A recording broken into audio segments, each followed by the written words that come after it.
A lei do perdão. Perdoem e serão perdoados. Lucas, capítulo 6, versículo 37. Existem coisas cruciais na vida que exigem grandes qualidades humanas. Nosso medo atual é que o homem não seja grande o suficiente para atender às demandas do dia. A falta de equipamentos de grande porte é um perigo real em todos os momentos. É aqui e agora que o mundo precisa da ajuda de um mestre como Jesus, o Cristo. Jesus ensinou grandeza de caráter a seus seguidores, com tamanha grandeza em si mesmo. Ele era mais que um pregador, ele era um professor supremo. Ele não apenas apontou o caminho, mas seguiu em frente e mostrou o caminho. Nas horas de grande estresse, mostrou-se mais poderoso que Pilatos, o governador de toda a Judéia, ou Caifás, o sumo sacerdote e chefe do templo, ou qualquer um dos escribas e os fariseus acusadores. É verdade que, por um momento, eles tiveram poder sobre seu corpo e o testaram e o condenaram a ser crucificado, a sentença máxima que poderia ser dada a qualquer um. Eles o arrastaram pelas ruas amarrado como prisioneiro, pregaram-no numa cruz na colina do Calvário. Mas ele, olhando para eles e vendo sua pequenez de espírito, gritou: Pai, perdoa-lhes, porque eles não sabem o que fazem. Um homem que é grande o suficiente para perdoar é sempre maior que o perdoado. Ele é superior, ele é maior que seu adversário. Pedro, o discípulo, ficou bastante perplexo uma vez enquanto ouvia uma das muitas lições do mestre. Ele levantou a questão que é a base desta lição. Voltando-se para Jesus, ele perguntou: Senhor, quantas vezes meu irmão pecará contra mim e eu o perdoarei? Até 7 vezes? Agora, esse foi um gesto generoso da parte de Pedro, pois a lei judaica que ele havia conhecido permitia que um homem fosse perdoado 3 vezes. Isso era mais que o dobro da graça que a lei permitia. Por isso, Pedro deve ter sentido que o Senhor ficaria satisfeito com sua extensão do perdão. Mas ele se viu mais perplexo quando Jesus respondeu: Eu não te digo até 7 vezes, mas até 70 vezes 7. Tal período seria indefinidamente. Então, por essa resposta, não há limites ou restrições para as graças do Espírito. A qualidade do perdão deve ser tão ilimitada quanto a fé, a esperança e o amor. Os ensinamentos de Jesus em referência ao poder do homem para perdoar pecados são, creio eu, entre os menos compreendidos de todos os mandamentos. Como regra, existe uma separação entre o pecado e seus muitos efeitos. Quando um homem peca, fomos ensinados a pensar que isso era um trabalho para o ministro, e por isso ele é chamado para orar pelo pecador. Quando um homem adoece e angustia-se no corpo e na mente devido aos efeitos dos pecados cometidos, pedimos um médico.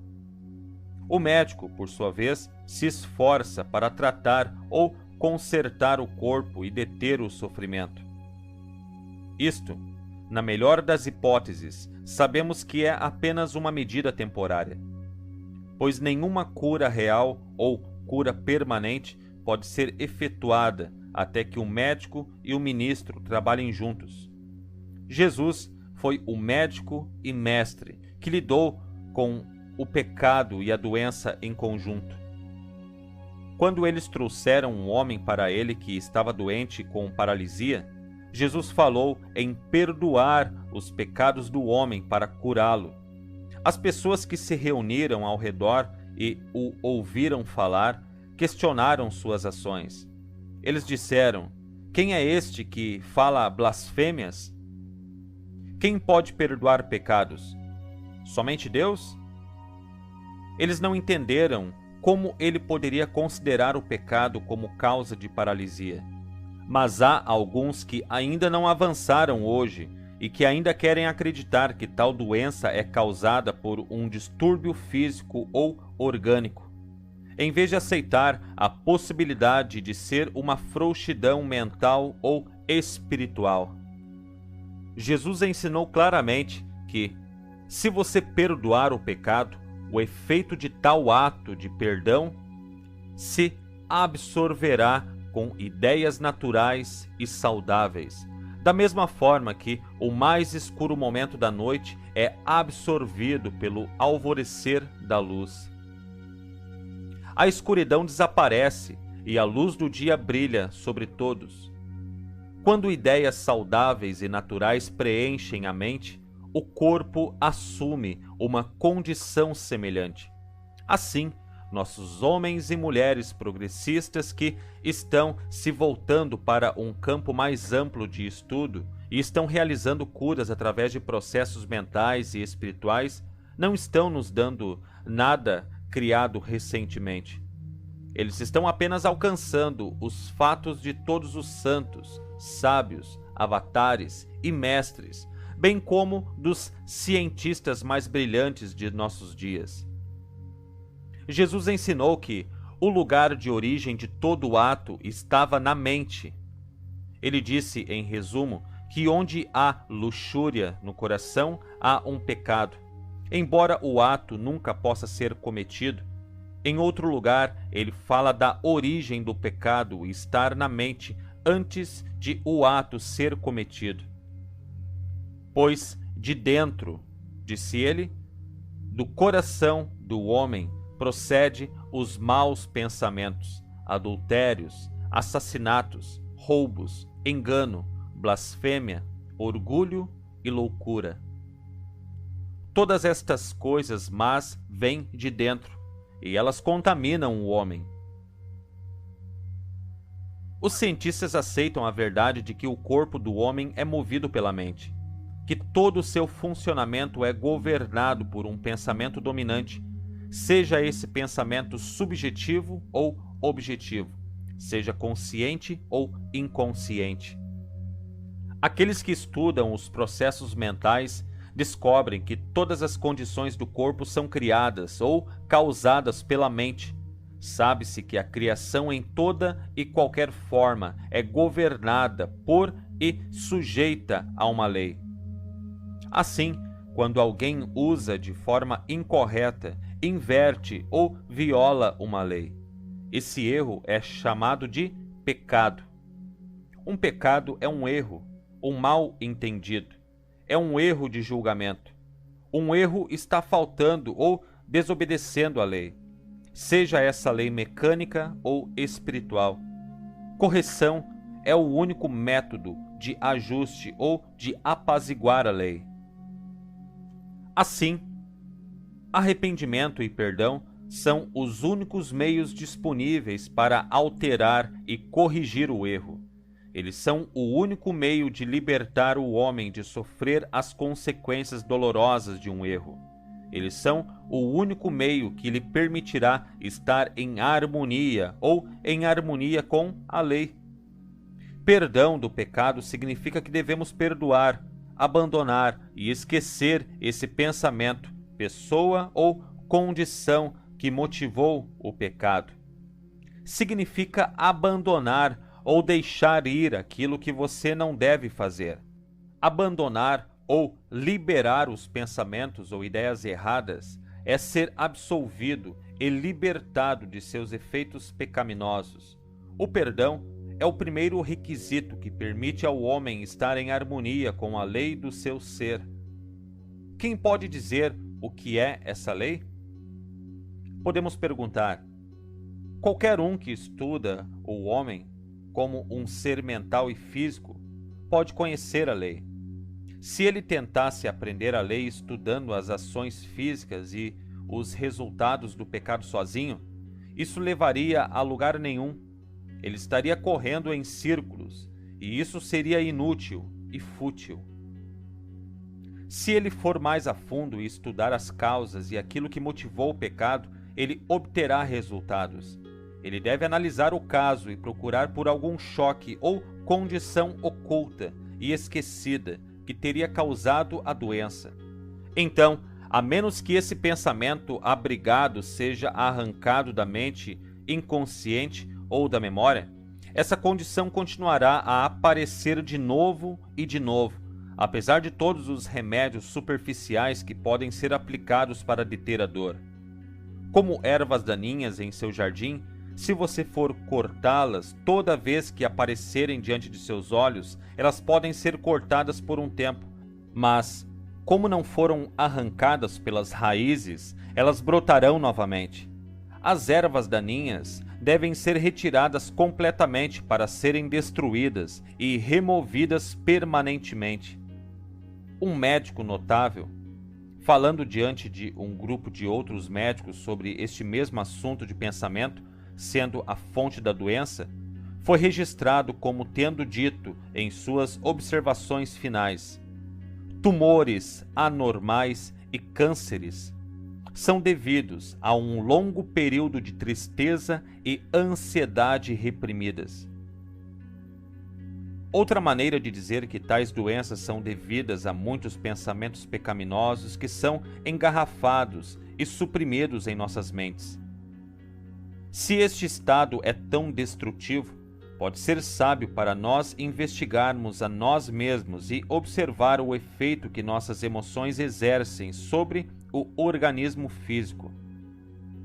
Então, procuremos, por todos os meios sob nosso comando, vencer e abandonar todo impulso emocional que tenha um efeito debilitante e perturbador. Um outro psiquiatra de renome disse: a maioria dos casos de transtornos mentais de tipo funcional se deve a um sentimento de culpa. Há alguns pensamentos abrigados e congestionados que precisam de perdão.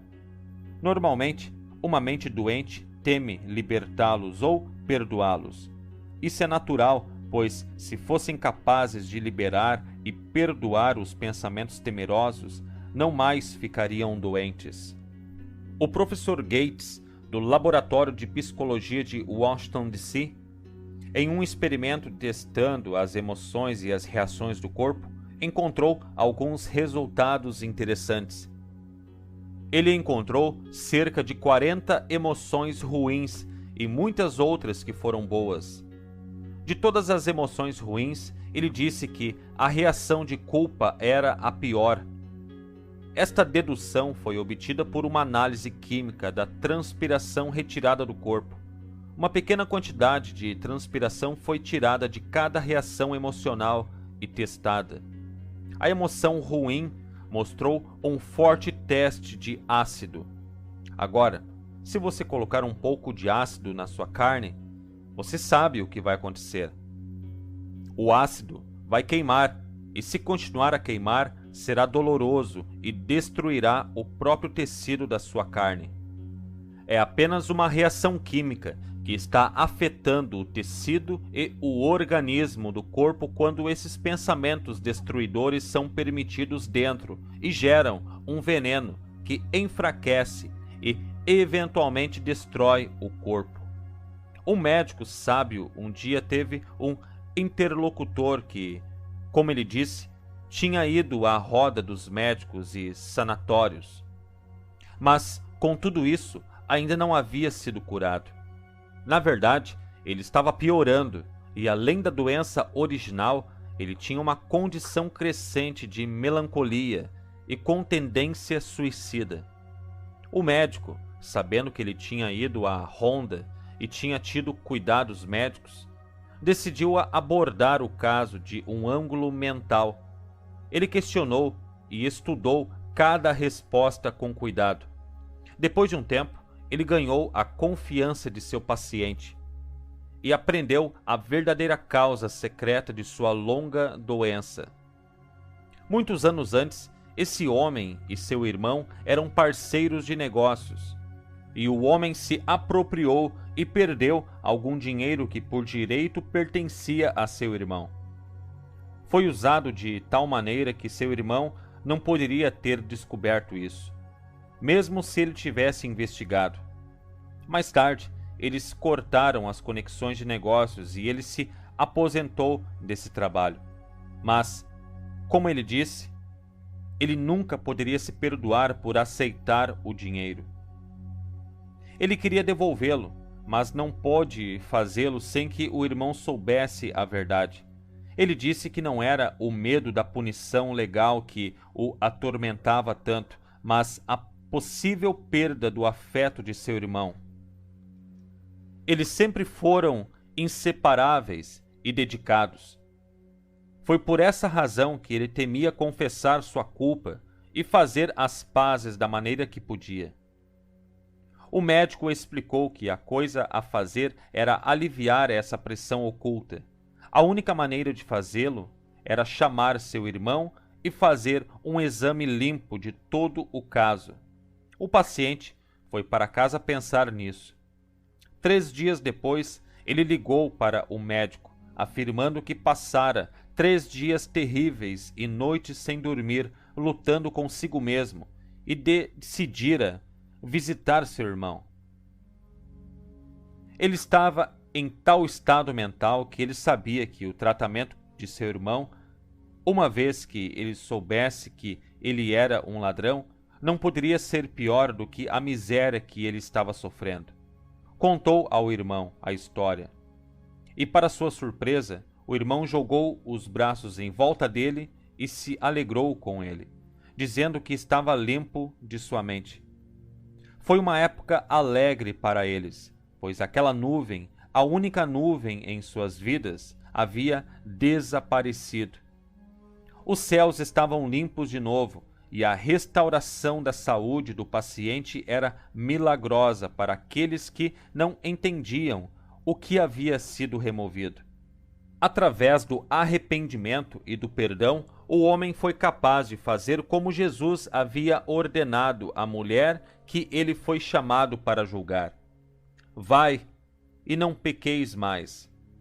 A tristeza enraizada havia sido arrancada de sua memória. Sua mente estava livre para pensar em pensamentos saudáveis, felizes e alegres. Isso permitiu que seu corpo fosse rapidamente curado. Para alguns, pode parecer um milagre. Era uma lei natural operando de maneira natural e irrestrita. Enfrentando fatos tão indiscutíveis, podemos entender mais profundamente por que Jesus tão frequentemente falava em perdoar pecados. Ele conhecia a lei do perdão e sabia quão vitalmente importante era o papel que desempenhava na vida de todos os homens. Quanto mais estudamos, mais nos surpreendemos com sua simplicidade e precisão de realização. Devemos abandonar, pois, como diz Salomão, um pecado abandonado é um pecado perdoado. Perdoar, liberar alguma parte de nossa disposição que não é um ativo nem um prazer para os outros ao nosso redor. Por sua vez, estamos consertando a brecha em que perdemos a marca, cometemos um erro ou pecamos. As ervas daninhas não se removem com o tempo. Em vez disso, eles vão aumentar e crescer mais fortes até que eles sufoquem a flor. O mesmo acontece com nossos pensamentos pecaminosos. Nosso jardim de nossa memória, eles devem ser arrancados, expulsos e destruídos, para que apenas flores de pensamentos saudáveis e felizes possam crescer. Um homem pode ter o hábito de beber em excesso, e não é apenas infeliz dentro de si, mas causa muita infelicidade em sua casa. Se ele deseja superar o hábito pecaminoso, ele irá receber toda a ajuda de seus amigos e entes queridos para ajudá-lo a resistir ao desejo e à ânsia de beber. Vez após vez, ele se eleva acima da tentação e depois falha. Repetidamente, sua família o perdoa e o encoraja a continuar lutando. Finalmente, ele alcança o lugar quando ele não tem mais o desejo. Então, ele é capaz de abandonar o desejo de beber e superar seus efeitos pecaminosos. Então, ele abandonou não apenas a bebida, mas o desejo pela bebida. Quando o homem abandona a ideia que estimula o desejo e provoca a ação física, então a lei o perdoa e o eleva de seu efeito debilitante. Um pecado abandonado é um pecado perdoado quando o pensamento ou ideia que motivou o pecado é corrigido. Tiago explica a verdade claramente ao dizer: cada um, porém, é tentado pelo próprio mau desejo, sendo por esse iludido e arrastado. Em seguida, esse desejo, tendo concebido, faz nascer o pecado ou o erro. Simplificando, significa que todo homem, quando concebe uma ideia que é errada, destrutiva ou má, e dá morada para essa ideia, eventualmente faz com que ela se torne um fato. Quando ele deseja superar uma condição pecaminosa, ele não perde tempo lutando com o fato, mas corrige, esquece, perdoa a ideia que o iniciou. Esta é a erva daninha no jardim que deve ser arrancada. O topo, galhos, caule, raiz e tudo para ser completamente descartado. Em outro momento descobrimos que Jesus repetiu a lei e com alguma explicação. Em sua oração, ele declara: perdoa as nossas dívidas, assim como nós perdoamos aos nossos devedores. Esta é uma proposta perfeitamente razoável. Ao perdoarmos os que transgridem contra nós, assim seremos perdoados de nossas transgressões. Esta lei nos acompanhou através do tempo, e hoje falamos dela como se fosse algo novo. Chamamos de psicologia moderna. A lei diz que certas ideias devem ser dissolvidas e limpas da mente para que outras ideias ou ideias novas possam substituí-las. Pode ser explicado como uma garrafa que já está cheia, que deve ser esvaziada antes de ser recarregada ou adicionada. Jesus falou disso ao declarar a seguinte frase: não coloque vinho novo em odres velhos, senão os odres se rompem. Por exemplo, se você tem em mente que alguém o ofendeu ou tratou injustamente, você não pode estar livre de seus erros ou injustiça, desde que você mantenha esse pensamento em sua consciência. Muitas vezes as pessoas se queixam de que não entendem claramente ou obtêm a iluminação do Espírito como outras pessoas testificaram. Você só precisa procurar em sua memória para encontrar a causa. Se você não obtiver a compreensão que espera, primeiro procure em sua mente por pensamentos ocultos e implacáveis que tenham ficado afastados de sua atenção. O seu reino do pensamento está cheio de ressentimentos que você pode ter contra alguma pessoa ou condição? Você tem a sensação de ter sido desprezado por alguém? A lei diz: se não perdoardes as suas transgressões, também o vosso Pai não perdoará as vossas ofensas. Fazemos as condições para nós mesmos quando cumprimos as exigências da lei. Algumas pessoas perguntam se isso vale para o cancelamento das obrigações monetárias daqueles que nos devem, ou, literalmente, devemos cancelar as dívidas de nossos devedores? Nos últimos meses, houve várias pessoas que colocaram na primeira página do jornal seus livros com todos os recibos pagos para todos os que lhes deviam. Isso eliminou as dívidas? Bem, os devedores elogiaram essas almas tão generosas e voltaram para fazer mais negócios com o dono da mercearia ou o dono do açougue e pediram que fossem cobrados pelo que eles estavam comprando no ato. Em outras palavras, os devedores ficaram contentes em se livrar da dívida contra eles e não sabiam fazer mais nada diferente do que retornar e abrir uma nova conta nestes mesmos lugares. A resposta é: enquanto acreditarmos na necessidade e na realidade da dívida, essa mesma dívida continuará a perdurar. Enquanto acreditarmos nas dívidas, ficaremos endividados e continuaremos a recolher todas as cargas e dores de cabeça que vêm com eles. Aquele que, em seu próprio pensamento, não libera todos os homens que lhe devem, continua com este pensamento de dívida. Se enviarmos notas a todos os que nos devem, isso nos livraria do peso da dívida? Não, a assinatura dos recibos não apaga a ideia de dívida de nossas mentes. Primeiro devemos apagar de nossas mentes o pensamento de que qualquer um pode nos dever alguma coisa. Isso, então, nos levará a uma atmosfera clara, na qual semeamos sementes ou ideias de abundância para aqueles que estão endividados para conosco. Dessa maneira, os devedores encontrarão a mente mais fértil para produzir pensamentos de abundância. Quando eles captam o espírito do pensamento fluente da abundância, eles ficarão felizes em pagar suas dívidas, e tudo o que é justamente nosso virá a nós alegremente.